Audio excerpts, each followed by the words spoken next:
Welcome, Chris. Chris asks, when a trader sells a put and the stock continues down, but he or she expects the stock to recover, is it typically better to try to roll further out in time or to buy back and take a new position selling a put at a lower price? It's maybe too ambiguous question for a seminar, and I don't type quickly to answer any clarifying questions. Chris, that's no problem. I understand what you're saying. First things first, I'm going to link over to our YouTube channel real quick. So we're talking about selling a cash secured naked put. And what we want to do, what happens when we sell a cash secured naked put? Well, we want the stock to stay the same or move up in price. And it falls a little bit. Maybe I'm okay taking assignment. Maybe I'm doing the wheel strategy, right? Where I take assignment on the position. I'm going to convert it to a covered call or a collar spread would be my personal preference for the protection, since the trend is going opposite of what I wanted. One key that we have to mention here, of course, for anyone online, and Chris, but he probably knows this, when I sell a cash secured naked put on a position, I do it with only stocks I would like to own naturally in my portfolio. Because the outcome is the stock is going to fall from its current price. You could be assigned on the position, which depending on how many contracts you take, could be a large monetary price. But you would do that for the unexpected, as Chris mentioned. I sold the put expecting the stock to stay up, and my put would expire and I'd make the maximum return. It's a parity trade. An out of the money sold put, cash secured put, naked put, has the same risk reward profile as an in the money covered call. For years, it has driven us nuts how many brokers and many brokers who started going into options trading and opening their education platform said, oh, you never sell a naked put, you never sell a naked option, but we'll allow you to do covered calls and level one trading. It's the same exact risk reward profile. An in the money covered call has the same exact risk reward profile as a cash secured put, an out of the money cash secured put. And it just didn't make any sense. They want you to be safe because, oh, well, the stock could fall and you could have to buy this at this price. Okay, stock's at 100. We sell a 95 put, expecting the stock to stay at or above 95. Expires worthless and make our yield of 1.3, 1.4%. Fantastic. Oh, but the stock could fall, and if it falls to 80, if it falls to 60, if it falls to 70, you could have that large risk down here of 20 points, 15 points.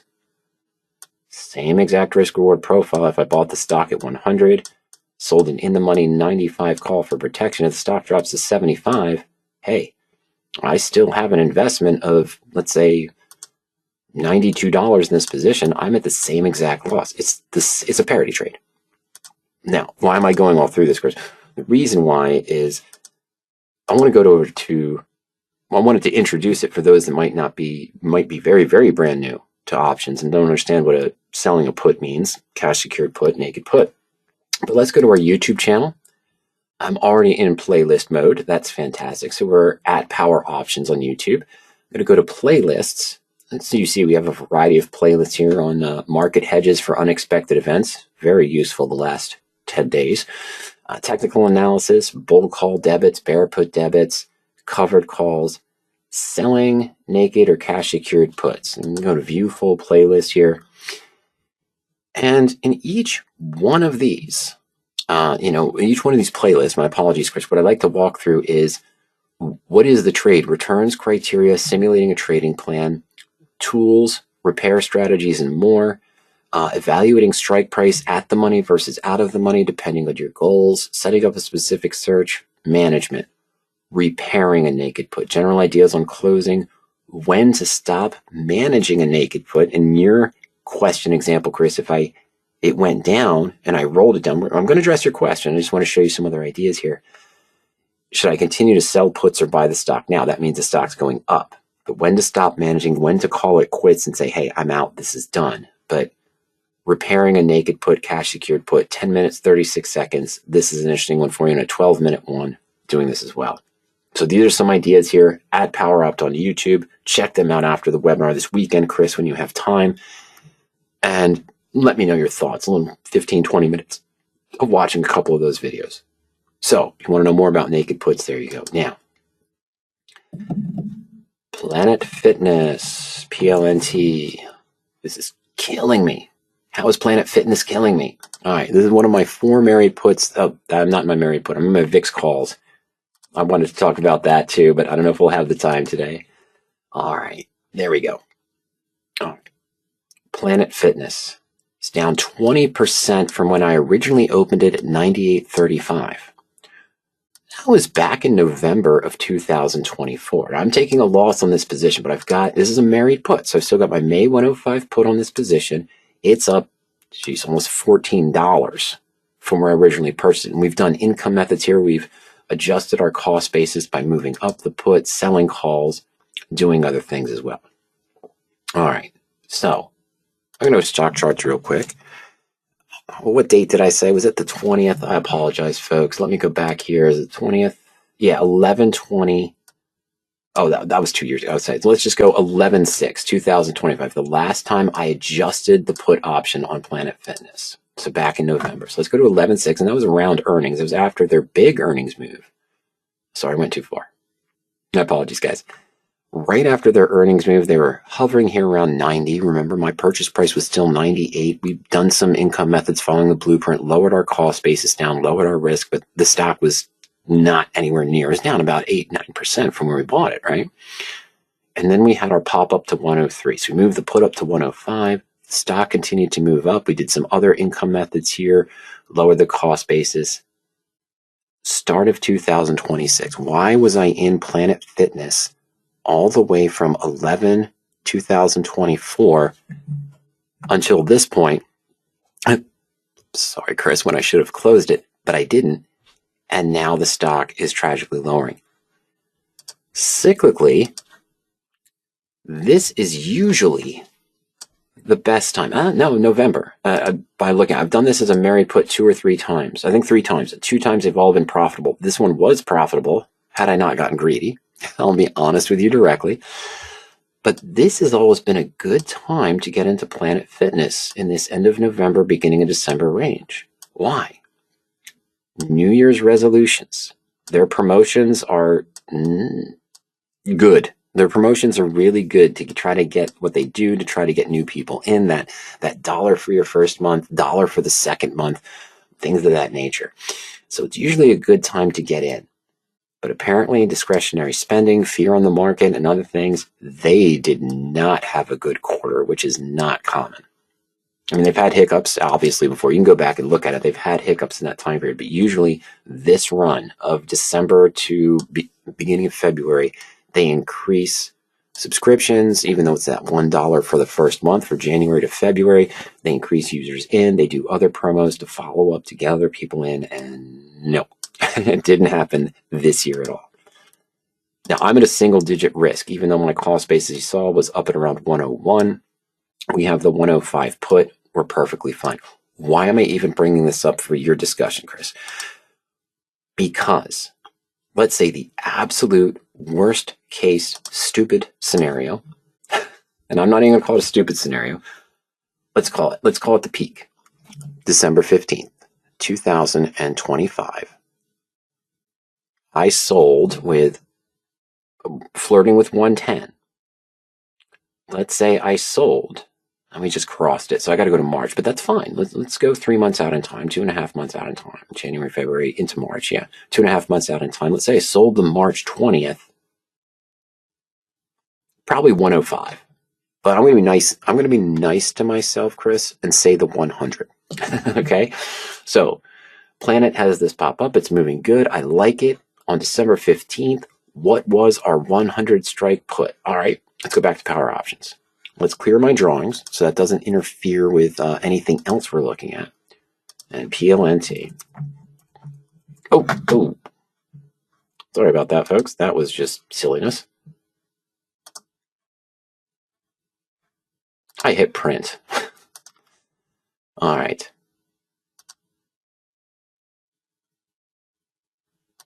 Oh, stop it. There we go. Okay, sorry, folks. Back to Power Options. We're just going to look up PLNT. We're not going to hit Control P to print. And I'm just going to go to chain. Now, if you're on your 14-day free trial, I think I have enough. Oh, I don't. I don't have enough gusto here. Okay, so on your trial, you have 3 months of back testing. That's fine. Let's go back to January 5th. The stock's at 78.66. Let's change our thoughts here real quick. And let's go to puts only. And so now this is going back, and this is going to show us the complete historical chain for January 6th, 2026 for the Planet Fitness puts. But I want, it wasn't even released yet. I couldn't even have done that. Well, I could have done February. Okay, so on January 6th, the 105, yeah, we're going to sell the 100 put at 218. Okay, so this is a decent yield here. It's a 2.1% yield for 45 days. Yeah, I'd probably be going up here at the 105. It only has a 52% probability. Really, I'd want to be at the 97.50 with a 75% probability of expiring worthless. Even though if I wanted to own the stock long term, that's only 1.5 for 45 days. Okay, but let's go to February 20th. We sold our 100 put. We're just going to take the midpoint at this time, Chris. For that price, 218. And now what happens? Let's go back to the chart. What happened between, my apologies, January 6th and February 20th? Well, we're back in this range now. We're over here. Okay, so January 6th here, got this price, and it was 102. So yeah, we're selling the 100 here, and we got that 218. And then the stock started to fall. Now, to your question directly, sells a put, the stock continues down, but he or she expects the stock to recover. It's typically better to try to look further out in time or to buy back and take a new position selling at a lower price. In this scenario, remember, we had sold the February expiration series, right? At 218, premium of 218. And we had the 100 strike. What you'll see in those videos that I mentioned from our YouTube channel is that when a stock reaches within 1%, now this is not as good of an example as I wanted. I wanted it to be here when we were about 8 or 9% out of the money. When Planet was flirting with 108, 109, we were selling the 100. Probably would have been a little bit higher premium. But in that case, so it started there. Now the stock is falling. When it reaches within 1% of my short put strike price, so that means if it hits 101, now I'm starting to consider my adjustments. We had the February 100 put. We are here, but the stock is trending down and it's reached within 1%. At this point on January, that's when we opened, I'm sorry, so it would have been numbered. But now as the stock starts to fall, yes, I likely would have rolled down to a lower strike. Maybe keeping the February expiration, but now your problem that you're mentioning, Chris, is valid. We collected 218 initially. The stock's fallen here. That's starting to breach our short put strike price. We still have 38 to 40 days. This might cost $4 to buy back. When we roll the cash secured naked puts or in the money covered calls, an out of the money sold put or an in the money covered call, and the stock starts to hit our strike price, we will look to roll down. The portfolio tools are going to help you with that analysis. I'll show you that in just a moment. But what we typically prefer to do is roll for a credit. That means now that the stock's trading around 100 or a little bit below, we paid 218. We have to buy to close it for $4 because we still have 30 or 40 days out in time. So we're at a debit, right? We're at a debit of 182. I can't sell the 90 put for February and get likely 182 at that point. I'm dropping down another 10% or so to try to go out of the money. It was at 218, but we weren't 10% of the money. But if that's not the case, yeah, I'm going to roll out to March. And I'm going to roll out to the 90 strike. Now, I might have rolled for a credit. I might have been able to roll to get this whole position back to a credit of 80 or 90 cents, but now the stock continued to move down. Now it's down in the 92, 93 range. I have a March 90. I probably want to move it out to April or June, whatever's available, and roll for another credit. I don't want to be in a debit with my cash secured naked put unless I'm planning on taking the stock ownership. And even then, I don't want to do that unless I think I found a MACD bottom where it's going to recover, but then it was on the way to recovery. There's our MACD bottom. It looks like it's moving back up, but it was right before an earnings date, and that's caused the issue since then. Okay, bad earnings, bad reports. All right, Chris, so where am I going with this in general? When you used to buy stocks, just trade stocks on your own, Chris, when you used to do certain strategies along those lines, when you first got started, you probably read different things from William O'Neill at Investors Business Daily, very smart man, very wise man. You probably read other ideas and concepts about when to close the stock. When you see these technicals or this, William O'Neill's idea is, hey, if the stock falls 7% from your initial purchase price, it's best to close the position. Why? I bought at 110 with expectations that Planet Fitness was going to continue this movement, maybe go up to 120, 125, 130. It hit around here and then it fell, okay?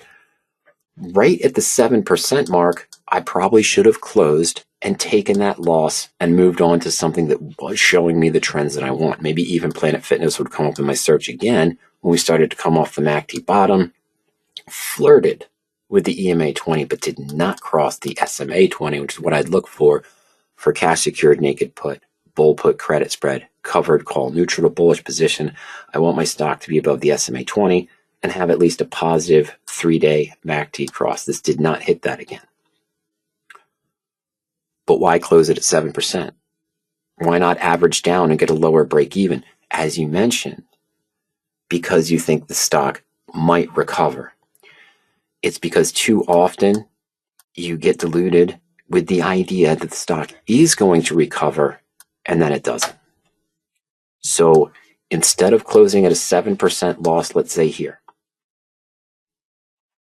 I average down and add more cost. Yeah, to get a lower cost basis, but now I've got more money in a bad position. I kept rolling the put down to lower strikes, trying to roll for a credit. Now I may be even out to August or July to roll for a credit. I might be at the 82.50, 80 strike, 85 strike, and the stock is wavering down here and still showing me downtrends. Or an in the money covered call. We bought the stock up here at 110, sold a 100 call, rolled down to the 95, rolled down to the 90, rolled down to the 85. We're out to August possibly by now to keep rolling for a credit in that scenario. And that is kind of the risk of continuing to do it. Now, I know you mentioned the idea. It's better to try to roll further out in time, and you want to try to roll for a credit or to buy back and take a new position selling a put at a lower price. I consider those the same. That is to me a rollout. When I roll, I'm not, okay, I'm sorry, Chris, let me rephrase that. I sold the 110 strike on Planet Fitness. We talked about it. Okay, well, I sold, we looked at the 100 here at 281 on January 6th, right? We sold the 100.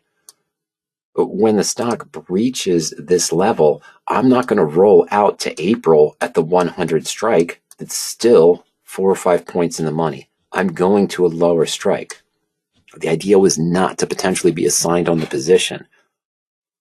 And I'm going to roll out further out in time, as you mentioned, and to a lower strike. I'm not going to be able to do it in the same month because I'd be rolling for a debit, meaning that even if that put expired worthless, even if Planet Fitness had come back after I'd rolled down to the 90 strike, if I rolled for a debit, I lose it. The debit I paid into that transaction from the original 218 I took, I paid $4 to buy it back. I'm down 182. I only collect 80 cents for now that shorter term. February expiration 90 put, my net debit on the naked put is $1 at that strike in February. So even if it does expire worthless, I have no profit. I only lost $1. I get that. All right, my net debit was $1. It's like doing a debit spread that goes against you. You lose the dollar. And it wasn't the full loss that we might have taken here. But that's not what we would typically do. We would roll it down further in time. Now, you can say, okay, well, how about, like you said, you'd reference the wheel strategy, general idea. I know using different stock criteria, different things in that nature, different exit timings, the full course, the wheel and everything. hey, I sold your 100 strike put here. It fell down to February. I got assigned here. So with my stock now at 90 and I collected 218, I sold the 100 put, I'm sorry. So my cost basis now is 97.82, right? My math is correct on a Friday. Sometimes it is, sometimes it isn't. So remember, we took in that 218 premium. So now my cost basis is 97.82, but the stock's at 90. I turn this into a wheel. At 90, I sell the 95 call. All right, so we collect, let's just say another $2 in premium. Slightly in the money. It's going to actually be higher than that, much higher than that. It's going to be about $4 in premium to lower my cost basis to 93.80, right? Because it has to have that intrinsic value from our in the money 95 call from where the stock is. Oh, no, I'm sorry. Scratch that. Reverse it. The stock was at 90. We're selling the 95, so we're only going to collect 80 cents. So we knocked our cost basis down to 97 on that wheel strategy. Okay? But then what happens? We get a little good. Okay, looking good. Might get assigned here. Might be at a small profit. But no. Now we're down here again at 78. You're still down. You lowered your cost basis to 97. Stock's at 78. Didn't protect the downside as you would in a married put or a collar or a credit spread that Fernando's going to mentioned, and I'm going to bring up in a second.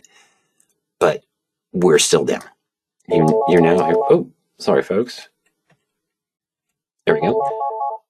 Stock's still down in price at 78.66. We'll call it 79. Okay, so we're still at a significant loss on this position of around, double digits. Not double digit percents, but double digit monetarily. Okay, so address the downside. And that's what Fernando says. Instead of selling a naked put, I prefer the put in front on a vertical spread, creating a ladder. So if the stock falls down, you have money from the vertical to defend the position. So he's combining sort of a bear put debit spread against the naked put position. So if the stock falls, the profit from the bear put debit spread is going to hedge the potential loss from the naked put. And again, a lot to discuss, a lot that we just went over there with the naked puts, but a lot of our ideas, our preferences on what you would look for. Let's clean up the drawings, Mike, and check out some of the ideas here. Repairing a naked cash secured put, general ideas on closing a naked cash secured put, and when to stop managing a naked put, when to stop chasing it. Down, down, down. And remember, if you say, okay, well, I'm applying the wheel strategy. I sold my naked put first, my cash secured put first, and the stock fell. I got assigned. I turned it into a covered call. Well, now the stock's still falling, as per our example in Planet Fitness. So you're trying to roll the call down, roll the call down, and roll the call down. You're losing $3 to $4 on the stock and making 30 to 40 cents net credit by rolling the call out further in time and to a lower strike. So you're taking on more losses when eventually, when to stop, when to just say, no, this isn't it. Hey, if this stock shows you the pattern that you want for a cash secured naked put, bull call debit spread, bull put credit spread again later on, it'll come up on your PowerOptions search, and that's going to be the time to enter it. But have a plan in mind to stop managing it. Admit that whatever happened, the earnings on Planet Fitness, the market conditions as a whole, have a trading plan to just cut it off, and the stock. Your goal here for a trading plan and a trading strategy, whether it's cash secured puts, the way I approach bull put credit spreads that you can see in that full playlist, the wheel strategy even, is you have to have not only the proper allocation to not be risking too much in your portfolio, you have to have an exit strategy in mind and stick to it. Don't hold on to hope that the stock's going to recover. If you've hit these targets where you've run your scenarios and said, hey, if I'm making an average of 1.3% on 2 week out or 1 month out cash secured naked puts with my preferred range out of the money, my preferred delta, how many losses can I take before that's no longer profitable? Or where do I have to cut my losses so that I don't allow them to get too big to stay in the game? Because that's the idea, is to stay in the game long term, not to follow the next trade, not to follow the next strategy, not to, have FOMO, fear of missing out. It's to stay in the game and keep trading.